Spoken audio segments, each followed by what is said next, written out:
ጠዋት 12 ሰዓት እንግዲህ በማለዳ ዘወትር ወደ አንተ እጸልያለሁ ብሎ ንጉሥ ዳዊት እንደተናገረው ጠዋት ተነስተን እንጸልያለን። ሌሊት ማለት ነው። አዳም የወደቀበት ሰዓት ነው። አዳም በጣም ከባድ ውጥረት የመጣበት ሰዓት፣ ዲያብሎስ መጥቶ ያሰናከለበት ሰዓት ስለሆነ ሁልጊዜ ሌሊት በኪዳን እንድንሄድ ሌሊት 12 ሰዓት ላይ ሄደን ኪዳን እንድናደርስ ተገደናል ማለት ነው። አዳም ከውድቀቱ የተነሳው በክርስቶስ ትንሣኤ እንደሆነ ሁሉ እኛም ደግሞ እንድንነሳ እባክህን ብለን ሌሊት ተነስተን እንጸልያለን። ሌላው ከእንቅልፍ ተነስተን በምንጸልይበት ሰዓት አእምሯችን ነጭ ወረቀት ነው፣ ሪፍሬሽ አድርጓል። በእንቅልፍ ድካሙን አስወግዷል። ልክ ከእንቅልፍ እንደተነሳ ፊትን ታጥበህ ስትጸልይ የክት ጸሎት ነው የምትጸልየው። ቶሎ አእምሮ የመያዝ አቅም አለው። አንዳንድ የመንግስት ሰራተኞች ወይም የግል ድርጅት ያላቸውም ሰዎች ምን ይሉኛል፣ መምህር ጠዋት ድንገት ሬዲዮ ዘፈን ከሰማኝ ሙሉ ቀን አብሮኝ ይውላል ይላሉ። ሙዚቃም ከሆነ መዝሙርም ከሆነ እንደዛው አእምሮህ ልክ ከእንቅልፍ እንደተነሳ የምትነቃው በመዝሙር ከሆነ ያ መዝሙር ሙሉ ቀን አብሮህ ነው የሚውለው። ለዚህ ነው አባቶች ጠዋት እንድንጸልይ ያደረጉት፣ ጸሎቱ አብሮን እንዲውል ስለተፈለገ ነው። ድንገት እንኳን ስራ በዝቶብህ የ3 ሰዓቱንም የ6 ሰዓቱንም የ9 ሰዓቱንም ባትጸልይ እንኳን የጠዋቱ ጸሎት አብሮህ ይውላል።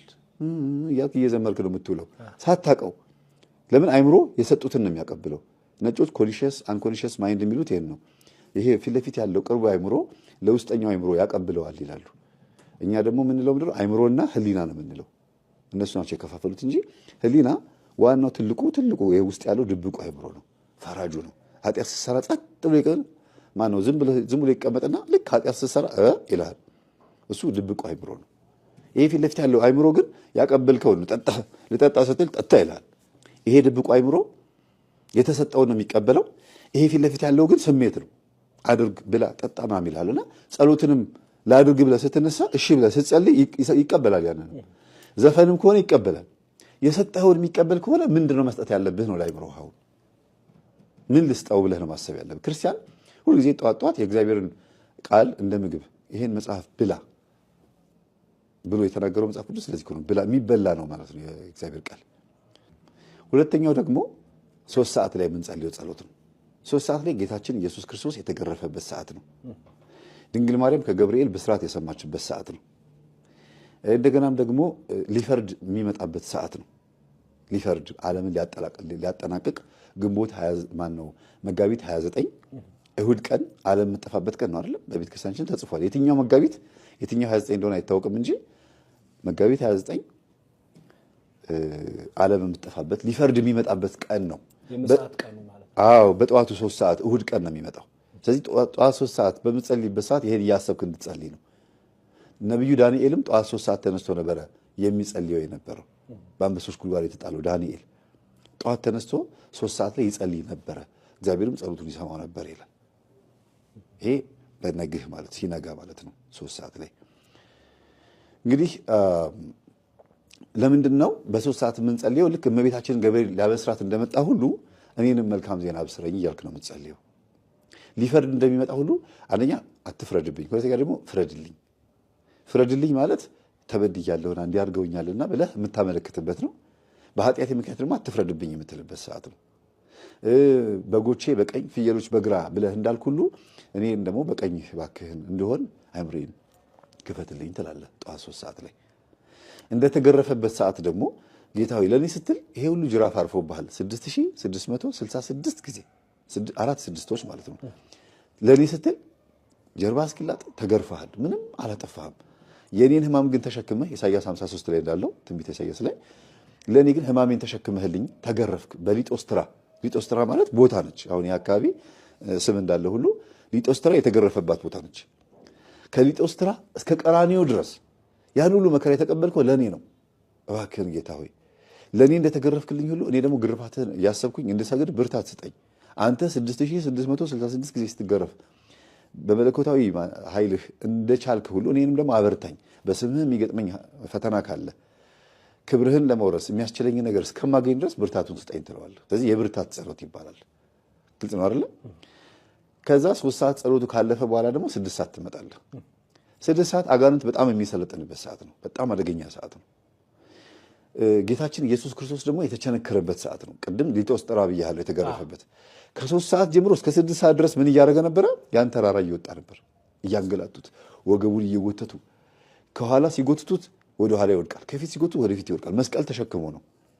ከዛ ደግሞ በጥፊ የመቱትም መስቀል ያደረጉበትም ሁሉ ነገር ያደረጉበትም ደግሞ የሌሊቱ ሰዓት ደግሞ አለ። ሌሊት ነው ባይዘው ከሌሊቱ 11 ሰዓት 12 ሰዓት አካባቢ ላይ ሾካኪል ያደረጉበት ሰዓት ነው። በጥፊ የመቱበት ምራቃቸውን የተፉበት ሰዓት ነው።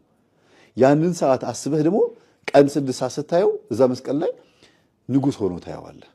ለማን ሲል ነው ይሄን ያደረገው ብለህ 6 ሰዓት ላይ እንድታስብ ያደርግሃል። አዳም የተፈጠረው ስንት ሰዓት ነው? 6 ሰዓት ነው። ማን 3 ሰዓት ነው። ጠዋት 3 ሰዓት የተፈጠርኩት በ3 ሰዓት ነውና አንተ ደግሞ 6 ሰዓት ላይ ህይወት የመለስክልኝ። ግልጽ ነው አይደል? 6 ሰዓት ላይ ለኛ ዋጋ የከፈለበት ጊዜ ነው ማለት ነው። ህማማችንን ተሸክሞ መስቀል ላይ የተወጠረበት ሰዓት ነው። እኛ በክብር ዙፋን ላይ የተቀመጥነው እሱ በመስቀል ላይ ተወጥሮ ነው። እኛ ቆብ መነኮሳትና ካህናት ያን የሚያምር የጳጳሳት ቆብ እንዲያደርጉ ምክንያት የሆናቸው የእሱ የሾህ አክሊል ምክንያት ነው። እሱ የሾህ አክሊል አድርጎ ለእኛ ደግሞ የክብር አክሊል ሆነን ብለህ 6 ሰዓት ላይ መስቀሉን እያየ ነው የምትጸልየው። ባይዘው 6 ሰዓት ላይ ብቻ አንድ አባት ናቸው፣ አባ አፍጼ ይባላሉ። ከተሰዓቱ ቅዱሳን አንዱ ናቸው። ስነ ስቅለቱን ብቻ እያዩ 6 ሰዓት ላይ ይጸልዩ ነበርና ዛሬ እኛ ትውስታ ብለን ፍላሽባክ ብለን ወደኋላ እንደምናስታውሰው ራሱ መጥቶ ክርስቶስ ተገለጠላቸው። እንዴት ይሰቅሉት እንደነበረ እንግዲህ ፊልም ብለው ፍላሽ ሰክተህ እንዴት ነው የቆዩ ፊልሞች እንደምታያል አይደል? አምጥቶ ግድግዳ ላይ እንዴት እንደሰቀሉት አሳያቸው። በዚህ ደረጃ ድረስ ጸሎትን እውን ማድረግ ይቻላልና አባ አፍጼ በረከታቸው ይደርብን። በጣም የሚገርሙ አባት ናቸው። በወቅቱ የነበረውን አምጥቶ አሳያቸው ይላል። በወቅቱ የነበረውን የግርፋቱን ዘመን ማለት ነው። እና 6 ሰዓት ላይ እንደዚህ ብለን የምንጸልየው የተቸነከረበት ሰዓት ነው። እጁ በሚስማር የተቸነከረበት ሰዓት ነው። 5ቱ ቅንዋተ መስቀል ሳዶር፣ አላዶር፣ ዳናት፣ አዲራ፣ ሮዳስ የተባሉ ቅንዋተ መስቀል በእጁ ላይ፣ በእግሩ ላይ፣ በወገቡ ላይ ያረፉበት ሰዓት ነው። ደሙ የፈሰሰበት ሰዓት ነው። ጎኑ በጦር የተወጋው ደግሞ 9 ሰዓት ነው። እና በእያንዳንዱ ሰዓት የራሱ የሆነ ኃይል አለው ነው። 6 ሰዓት ላይ ይሄን እያሰብክ ነው የምትጸልየው። ጌታ ሆይ ለኔ ስትል ተቸነከርክ፣ ለኔ ስትል በመስቀል ላይ ነገስክ።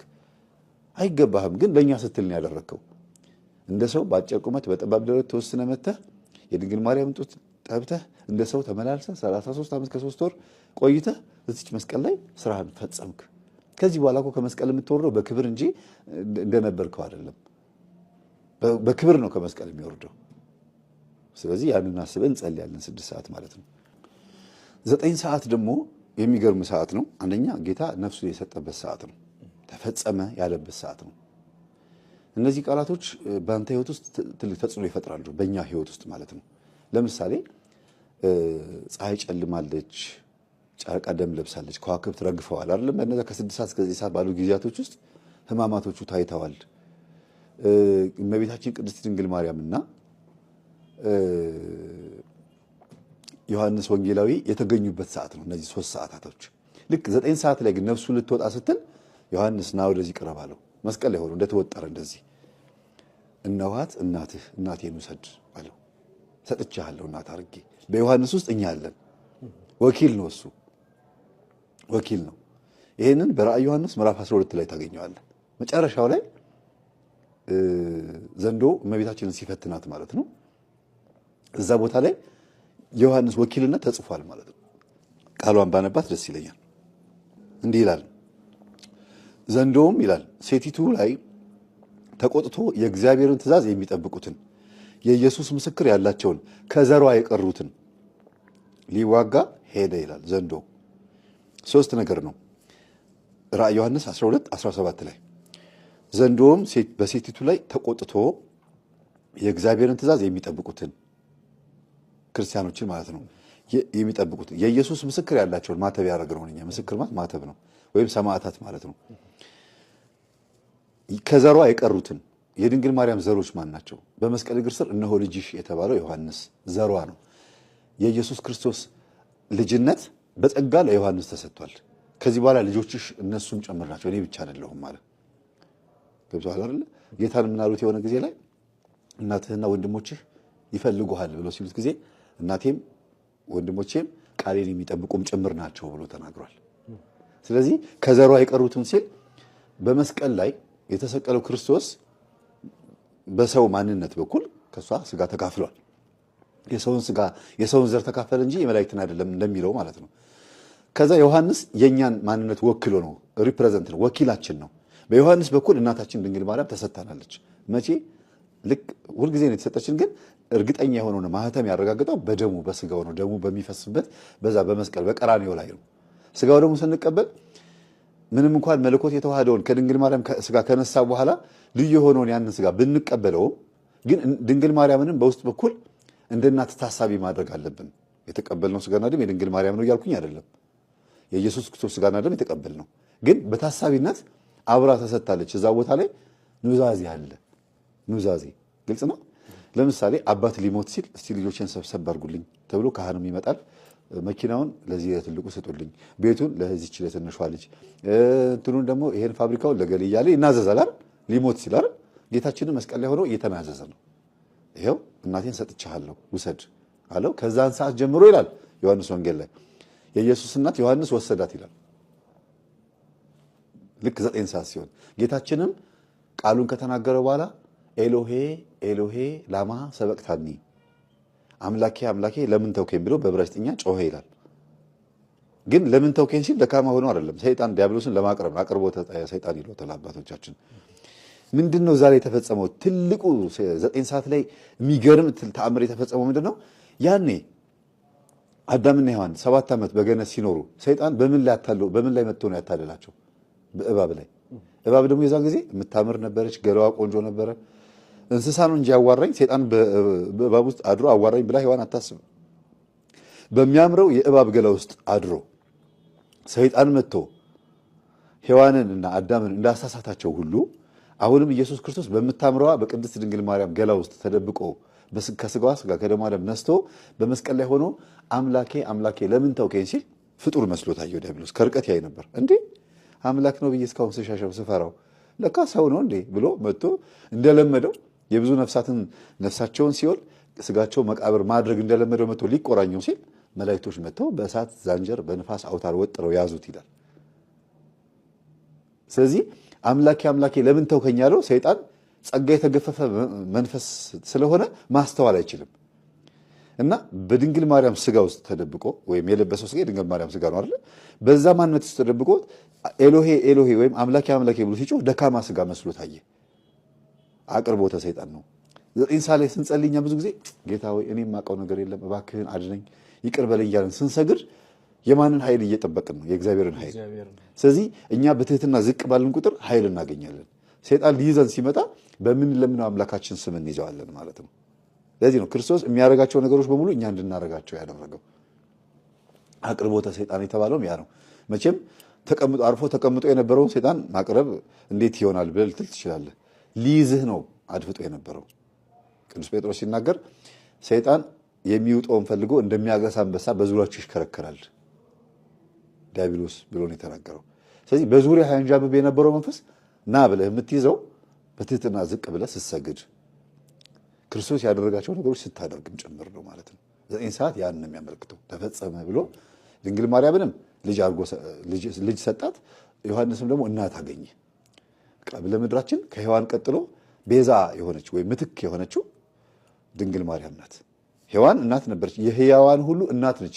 ሔዋን ግን በ7 ዓመት ውስጥ ብቻ በገነት ላይ በሰላም ኖራ ከ7 ዓመት በኋላ የሕያዋን ሁሉ እናት መሆን ቀርቶ የጥቂት ሰዎች የጥቂት ልጆች እናት ብቻ ሆነች።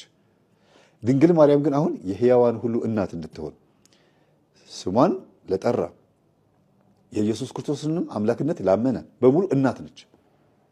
ልጇን ያከበረ እሷን ያከበረ ክብር ለሚገባው ክብርን የሰጠ እናቱ ነች። የቀረ ደግሞ ቀረበት አይደለም። ስለዚህ የድንግል ማርያም እናትነት የተሰጠበት ሰዓት ነው 9 ሰዓትና ኢቭን የምታመሰግንበትም ሰዓት ነው። ስሟንም ጠርተህ ይቅር በይኝ እናቴ ሆይ ከጌታ አስታርቂኝ የምትልበትም ሰዓት ነው። እግዚአብሔርንም ስለ ድንግል ማርያም ብለህ ይቅር በለኝ የምትልበትም ሰዓት ነው። ለምን ሰጥቶናል በዛ ሰዓት እና 9 ሰዓት በጣም የተለየ ሰዓት ነው። ለሰው ልጆች ነፍሱን ሰጠ ተፈጸመ ብሎ የጮኸበት ሰዓት ነው።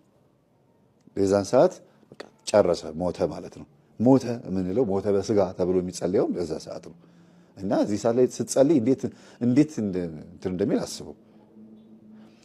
ከዛ ዮሴፍና ኒቆዲሞስ ደግሞ መጥተው ከመስቀል ላይ ያወረዱት ደግሞ 11 ሰዓት ነው ማለት ነው። 11 ሰዓት ጸሎት ነው ይባላል። እንዲያውም ሲነገር ሰምተህ ከሆነ 11ኛው ሰዓት ሲባል አልሰማህም? ምን ማለት ነው? ያለቀችው ሰዓት ቃል የተገባደደ ሊመሽም ነው። ፍጻሜው ዘመንም ሊመጣ ነው። ክርስቶስም ስራውን ፈጽሞ ከመስቀል የወረደበት ሰዓት ነው። ዮሴፍና ኒቆዲሞስ ከመስቀል ሄደው ከጲላጦስና ከሄሮድስ አስፈቅደው ስጋውን እባክህን እንድንቀብረው ፍቀድልን ብለው እሺ ብሎ ተፈቅዶላቸው መጥተው ከመስቀል ላይ እያለቀሱ ያወረዱበት ሰዓት ነው። ከዛ ወርዶ ደግሞ ወደ መቃብር የሄደበት ሰዓት ነው። ወስደው ቀበሩት ይላል በጎልጎታ። አስበው፣ አምላክ ነው፣ ፈጣሪ ነው፣ መለኮት ነው፣ ግን ከስጋ ጋር ተዋህዷል። የጋለ ብረትን በመዶሻ ስትቀጠቅጠው እሳቱን ነው ወይስ ብረቱን የቀጠቀጥከው? አብሮ ነው። መለኮትም ስጋ ጋር መጥቶ ተዋህደና አይሁድ ገረፉት፣ ተፉበት፣ ሰቀሉት፣ ቸነከሩት ሲባል አብሮ መለኮትም አለ ማለት ነው። ግልጽ ነው አይደለ?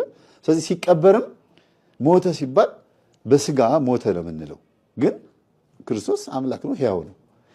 ሞትን ለማሸነፍ መቃብር መግባት አይጠበቅበትም ነበር፣ ግን ሰው ሆኗል። ሰው ሆኖ ስለተወለደ ግዴታ መቃብር መግባት አለበት። መቃብር ሳይገባ ቢያድነን ኖሮ ሞትን ፈራው ይባላል፣ ወይ መቃብርን ፈራው ይባል ነበር ክርስቶስ። ገባ? ስለዚህ ሞት ሆይ መውጊያ የት አለ? ሲኦል ሆይ ድል መንሳት የት አለ ተብሎ የተነገረው ለዚህ ነው። ይኸው ግን መጥቶልሃል። የክብር ጌታ ኢየሱስ ክርስቶስ መቃብር ድረስ ወርዶ ተቀበረ፣ እንደ ሰው ተገንዞ ተቀበረ። ሰው ያደረገው ሰው የሚሆነውን በሙሉ ሆነ ከኃጢአት በስተቀር ይላል። ከኃጢአት በስተቀር ሁሉን አደረገ። መቃብር ድረስ ሄዶ ሞትን ተጋፈጠው። ሞት የት ጋር ያለው አለ የተባለበት ቦታ ሁሉ ሄደ።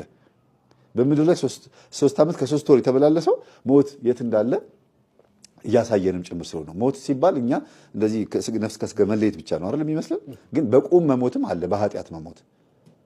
ብዙ ሰዎች በቁም የሞቱ ሰዎች እንዳሉ ሲናገር ምን አለ ሐዋርያው ናትናኤል፣ ጌታ ሆይ እባክህን ቤተሰቦቼን ጦሬ ልምጣ፣ ቀብሬ ልምጣ ፍቀድልኝ ሲለው ናትናኤል ተከተለኝ፣ ሙታንን ተዋቸው፣ ሙታናቸውን ይቀብሩ ዘንድ ተዋቸው አለው።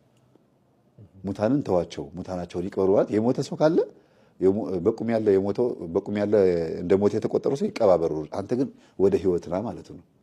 እኔ ህይወት ነኝ፣ እኔ መንገድ ነኝ፣ እኔ እውነት ነኝ ማለቱ ነው ሲናገር። ስለዚህ በቁም መሞትም ስላለ በቁም መሞትን መጀመሪያ ካስተካከለ በኋላ የቁም ሙታንን ካስተማረ ካነቃ በኋላ ንዋም ማለት እንቅልፍ ማለት ነው አይደለም። ካነቃን በኋላ ከእንቅልፋችን ካነቃን በኋላ ወደ እውነተኛው ደግሞ የስጋ ሞት ወደ እውነተኛው መቃብር ደግሞ ሰዓቱ ደርሶ 11 ሰዓት ላይ መቃብር ገባ ማለት ነው። በዛ ሰዓት አንተ ስትጸልይ ምን እያሰብክ ነው? ለእኔ ስትል ወደ መቃብር ገብተህ ሞቴን ድል አድርገህልኛልና እኔም በቁም ከመሞት አድነኝ። ሰዎች እንድሞት ይፈልጋሉ፣ ሞቴን አስወግድልኝ፣ ከመፍዘዝ አድነኝ፣ ከእንቅልፍ ሞት አድነኝ፣ ከኃጢአት ሞት አድነኝ እያልክ 11 ሰዓት ላይ ሞቱን እያሰብክ ነው የምትጸልየው። በፍጻሜዋ ሰዓት ባለቀች ሰዓት አድነኝ ትላለህ። የፍርድ ቤት ኬዝ ካለብህ፣ ታስረህም ከሆነ እስር ቤትም ከሆነ የትኛውን ጉዳይ ካለብህ 11 ሰዓት ላይ ስትጸልይ በምሬት ነው መጸለይ ያለብህ ይባላል። ለምን? ሞት የሚሸትበት ሰዓት ስለነበር መጨረሻው ፍጻሜው ዘመንንም ያሳያል፣ መጠቃለልንም ያሳያል። ስለዚህ 11 ሰዓት ላይ ስትጸልይ ክርስቶስ ወደ መቃብር መውረዱን፣ ከመስቀል መውረዱን፣ ድል ማድረጉን፣ ሞትን መጋፈጡን እያሰብክ ከሆነ አንተ ሞትን ትጋፈጠዋለህ። ምንድን ነው ሞት ስትጋፈጥ? አሁን ለምሳሌ አንተ ሞት ምንድን ነው? ነፍስ ከስጋ መለየት አንዱ እሱ ነው። እንደገና ደግሞ ከሞት የማይተናነስ ስቃይ ደግሞ አለ። በበሽታ አንዳንድ ጊዜ ሞት ይሻላል ትላለህ እኮ አይደለ? ውይ በስመ አብ ከዚህስ ሞት ይሻላል ትላለህ። እሱን እንድትጋፈጠው ነው 11 ሰዓት ላይ የምትጸልየው። ክርስቶስ ያን ሁሉ ተጋፍጦ ጥፊውንም እንዲያውም አንዳንድ ጊዜ በመካከላቸው አምልጧቸው ይሄድ ነበር ይላል። ተአምር ሲሰራ እንዲያውም ክርስቶስን ሊይዙትና ወደ ገደል ሊጥሉት ሲሉ ክርስቶስ ተሰውሮባቸው ትቷቸው ይሄድ ነበር። እንዴት አለ ብሎ ሲሉ እሱ እዛ እየተራመደ ነው። ሊገሉት እየመጡ ዮሐንስ ወንጌል ለምን ይላል? በመጨረሻው ሰዓት ሐሙስ ማታ ባለቀ ሰዓት ይሁዳ በመሳም አሳልፎ ሊሰጠው ሲመጣ ማንን ትፈልጋላችሁ ሲላቸው ድምፁ ወደኋላ ፈነገላቸው፣ ወደቁ ይላል። ግን የሚሞትበት ሰዓት ነው፣ የሚያዝበት ሰዓት ነው። ወደ ሐናና ቀያፋ ግቢ የሚገባበት ሰዓት ነው። በዛ ሰዓት ደግሞ አምርሮ ደግሞ በጌቴሴማኒ እየጸለየ ነበረ። አየው። ስለዚህ ሞት ሊመጣ ሲል ራሱ የምትጸልይበት ሰዓት ነው። እና ሐዋርያትን ግን ምን ይላቸው ነበረ? ተነሱ ወደ ፈተና እንዳትገቡ ትጉና ጸልዩ እያለ በተደጋጋሚ እየመጣ ይቀሰቅሳቸው ነበር ከእንቅልፍ። ግን ሐዋርያት ጴጥሮስ፣ ዮሐንስና ያዕቆብ ወደ ተራራ ከ11 ሐዋርያት ለይቶ ወደ ተራራ ይዟቸው ይወጣ ነበረ።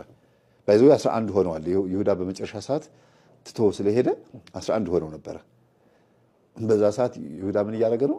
ሐዋርያ እንትኖችን አይሁዲዎችን ይዞ እየመጣ በመሳም አሳልፎ ሊሰጠው ሳንቲም እየተደራደረ ነበር። 8ቱ ሐዋርያት ታች ተራራ ስር ቁጭ ብለው እየጠበቁ ነው። ታች 3ቱ ደግሞ ዮሐንስ፣ ጴጥሮስና ያዕቆብ ከጌታ ጋር አብረው ወዴት እየወጡ ነው? ወደ ተራራ ወጥተው ጌታ ሲጸልይ እነሱ እዛ ጋር እንቅልፋቸውን ተኝተዋል። ሳያቸው ተኝተዋል። መጀመሪያ መጥቶ ቀሰቀሳቸው ይላል። ወደ ፈተና እንዳትገቡ ትጉና ጸልዩ አላቸው። አሁንም እሺ ብለው ትንሽ ደግሞ እንደተጉ ደግሞ ተኙ። አሁንም እንደገና ከጸለየ በኋላ ደግሞ ተነስቶ መጣ። እነዚህ የጸሎት ሰዓታትን እየመደበልን ነው ማለት ነው። አሁንም ሲመጣ ተኝቶ ተነሱ ብሎ ደግሞ ቀሰቀሳቸው። አልሰማም አሉ። 3ኛ ላይ መጣና እንግዲያውስ እረፉ አላቸው። ምን ማለት ነው? ዓመተ ዓለም አልፏል። አሁን ልያዝ ነው። ከዚህ በኋላ ምድር እረፍቷ ነው። እኔ ህይወት መጥቼላታለሁ። እንግዲያውስ እረፉ፣ ተኙ፣ በደንብ ተኙ። በዓለ ሃምሳ ማለት ይሄ ነው። እንግዲያውስ እረፉ ተኙ ማለት ነው። በቃ የሰው ልጅ በስጋ ድካም በቃ ወድቋል። እኔ ያለሁ ጠብቃቸዋለሁ፣ ተኙ አለ። አነቃ። መጨረሻ ላይ ግን የሰው ልጅ እስከ መጨረሻው ፍጹም መሆን ስለማይችል ፍጹምነትን የሚሰጠን እሱ ስለሆነ እንግዲያውስ ተኙ አላቸው። ስለዚህ የምድራችን እረፍት ክርስቶስ ነው። በሌሊት የሚጠብቀን እሱ ነው። መቼ? በሌሊት። በቀን ግን የኛ ድርሻ ነው። በዚህ ነው ጸሎት ሰዓት ከጠዋት 12 ሰዓት ጀምሮ እስከ 6 ሰዓት የሆነው። ግልጽ ነው። 7ቱ ቀናቶች የተባሉት። ከዛ በኋላ የሚጠብቀን ማን ነው? በእርግጥ ቀኑን የሚጠብቀን እግዚአብሔር ነው እኮ። ተኝተህ ስትነሳ ግን የት ነበርክ? አይገርምህም? ጠዋት ስትነሳ በራስህ ኃይል ነው። አንተ እግዚአብሔር ታምናለህ፣ ማተብ አድርገሃል። ኤቲስትና ፓጋኖችን ደግሞ ያቸው ሃይማኖት የለሾች፣ እነሱም ማታ ተኝተው ጠዋት ይነሳሉ። ሁለቱም ያነቃ ማን ነው? እግዚአብሔር። ኢቭን ማታ ተኝተው ጠዋት እንዲነሱ ያደረገ እግዚአብሔር ነው ብቻ ሳይሆን ዲያብሎስ መጥቶ አንቆ ሊገላቸው ይችላል። እንዳይገላቸው ሁሉ የጠበቀ እግዚአብሔር ነው። ይሄ ነው እንግዲያውስ ተኙ ማለት። በቃ ችግር የለውም። ስትነቁ ማስተዋል ትችላለች። ቀን ትጸልያላችሁ። ቀን ሳለላችሁ ብርሃን ሳላችሁ በብርሃን ተመላለሱ ብሏል። የሌሊቱን ድካም አገዘን። አሁን ወደ 11 ሰዓቱ ጸሎት እየመጣሁልህ ነው። ሞትን እስከ መቃብር ገብቶ ከተጋፈጠው ያንተን ሞት በአንተ ሞት ውስጥ አልቃ ገብቶ ህይወትን መዝራት የሚችል አምላክ እንደሆነ ለማሳየት 11 ሰዓት ትጸልያለህ ማለት ነው። ስለዚህ እንግዲያውስ ተኛ ብሎ ለአንተ ፈቅዶልሃል። በዓመተ ምሕረት ተኛ ሲባል አትጸልይ ማለት አይደለም። ግን ተነስና ጸልይ ብሎ ደግሞ የፈቀደልህ ሰዓት አለ። የፈቀደልህ ሰዓት ላይ ግዴታን ትወጣለህ። ከ6 ሰዓት በኋላ ግን እንቅልፋቸው ሲያዳክማቸው እንግዲያውስ ተኙ ብሎ ፈቀደላቸው። ጠዋት ሲነሱ ግን መጸለይ አለባቸው። ግልጽ ነው አይደል? ማውራ 11 ሰዓት በዚህ ተጠናቀቀ። ወደ ማታ 3 ሰዓት እንጸልያለን። ንዋም ወይም የእንቅልፍ ሰዓት ይባላል። ከመተኛት በፊት ብዙ ጊዜ መጸለይ ትልቅ ጥቅም አለው። አንደኛ ቀኑ ሙሉ የዋልክበትን ድካምህን ውሎህን በሙሉ የምታሳርፍበት ሰዓት ነው። ሁለተኛ ነገር ደግሞ የምታመሰግንበትም ነው። መቼም ለመንበርከክ ስትጸልይ ከብዙ የእግር ጉዞ፣ የመኪና ጉዞ፣ ከብዙ አይነት ሐሳብ፣ መብላት፣ መጠጣት በኋላ ነው የምትንበርከከው አይደል? በዚህ ሁሉ መካከል ውስጥ ትን ብሎኝ አለመሞቴ፣ በሰው እጅ አለመሞቴ፣ ቀስፎኝ አለመሞቴ ምህረት ማድረጉን ማሳያ ነው። ጠዋት ብቻ አይደለም ሰላም ያልከኝ፣ በሰላም ያሳደርከኝ ሰላም አውለኝ ብለህ የምትለው ማታም ራሱ ሰላም አውለኸኛል፣ ከተባራሪ ነገር አድነኸኛል፣ ከመጥፎ የሆኑ ነገሮች ሁሉ አድነኝ፣ አሁንም በህይወት አለው። ሌሊቷን ደግሞ እባክህን ብለህ ደግሞ የምትጸልይበት ሰዓት ነው። ቀን የዋልክበትን ታመሰግናለህ፣ ማታ ደግሞ የምትተኛበትን ደግሞ ትለምናለህ ማለት ነው። ማታ 3 ሰዓት። ከሌሊቱ 6 ሰዓት ደግሞ አለ። በእኩለ ሌሊት ተነስቼ አመሰግንሃለሁ ይላል ንጉሥ ዳዊት ሲናገር። ሌሊት ተነስቼ አመሰግንሃለሁ፣ እጸልያለሁ፣ እለምንሃለሁ ይላል። ስለዚህ ሌሊት ተነስተን የምንጸልየው ለሁለት ነገር ነው። አንደኛ ዲያብሎስ መጥቶ ይጫናል፣ የሚጫንበት ሰዓትም ነው። በጣም ከባድ ፈተና የሚያደርስበት ሰዓት ነው። ሁለተኛ ነገር ደግሞ ህልምህ፣ አይምሮህ ለህልም ክፍት ነው። እግዚአብሔር ለአንተ መልእክት የሚያመጣበት ሰዓት ነው። በእርግጥ ህልም ብዙ ጊዜ ወይ እንደተኛህ ወይ ልትነቃ ስትል ነው ህልም የምታየው ይባላል። ግን ሁለቱም እንትኖች ናቸው። ሰመመንና እጅግ በጣም ረጅም ሰዓት ስለምንተኛ መሀል ላይ የምናየው ህልም የሚረሳ ስለሆነ ነው። ልክ እንደተኛህ ያየኸውን ህልም ልክ ልትነቃ ስትል አታስታውሰውም።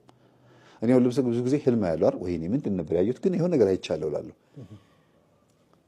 ማታ 3 ሰዓት የተኛ ሰው ጠዋት 12 ሰዓት ተነሳ እንበል። ህልሙን ያየው ስንት ሰዓት ነው? ማታ 3 ሰዓት። ከ3 ሰዓት ጀምሮ እስከ 12 ሰዓት ድረስ ያለውን ርዝመት አስበው። በጣም ረጅም ሰዓት ነው አይደል? ጠዋት ሲነሳ ሊረሳው ይችላል። ለዚህ ነው እንደዚህ ሸለብ ሲያደርገን የሆነ ህልም የምናየው የሆነ እንደዚህ ያለ አይደለ የሆነ በቅጽበታዊ ናፕ በምታደርግበት ሰዓት የምታየው ህልም አይረሳም። ግን ትክክለኛ ጸሎት ከጸለይክ ጠዋትም አየኸው ማን ነው ማታም አየኸው ህልሙን እኩለ 6 ሰዓትም አየኸው ሊነጋ ሲልም አየኸው ቁልጭ ብሎ የሚታይህ ጸልዮ የተኛ ሰው ህልሙን አይረሳም ይባላል። ግልጽ ነው አይደል? ስለዚህ ጸልየ ስተኛ እግዚአብሔር ያመለከተህን ነገር እንዳትረሳ አይምሮህ ሴቭ አድርጎ ያስቀምጠዋል። እንዴት ነው የምትረሳው ሲባል አንደኛ በድካም የተነሳ በመብላት በመጠጣት የተነሳ ስጋህ በጣም ሲዳከም የመርሳት ነገር ይመጣል። ከእንቅልፍ ርዝመት ሰዓት የተነሳ ሁለተኛ ዲያብሎስ አጋንንት ለአንተ የተላከልህን ነገር ይወስዳል። እግዚአብሔር የሰጠህን እንዴት ነው ሰይጣን የሚወስደው ሲባል በአንተ ስንፍና ነው። ራእዮችህን ህልሞችህን በሙሉ እንዲወስድ አድርገህ የምትኖር ከሆነ ቀን ይወስዷል። ቀን ውሎ ይወስነዋል። ለምሳሌ ስልኬ አሁን በርቷል አይደል? ይሄን ስልኬን ስዊች ኦፍ አደረኩት። ይኸው ጠፋ። ስዊች ኦፍ አደረኩት። ፓወሩ ጠፍቷል።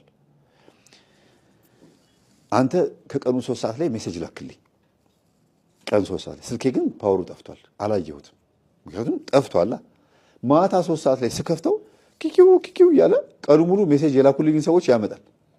ሳየው ሰዓቱን ወይኔ ሰሌ ጠዋት 3 ሰዓት ላይ ቮይስ አድርጎልኝ ነበር፣ ጠዋት 3 ሰዓት ላይ ሜሴጅ ልኮልኝ ነበር፣ ተስፉ ድረስልኝ፣ ተስፉ እንዲሆኛለሁ ብለህ ቢሆን ኖር አላየሁትም። በቃ ሜሴጁ የደረሰው ስንት ሰዓት እንደሆነ ይጽፋል።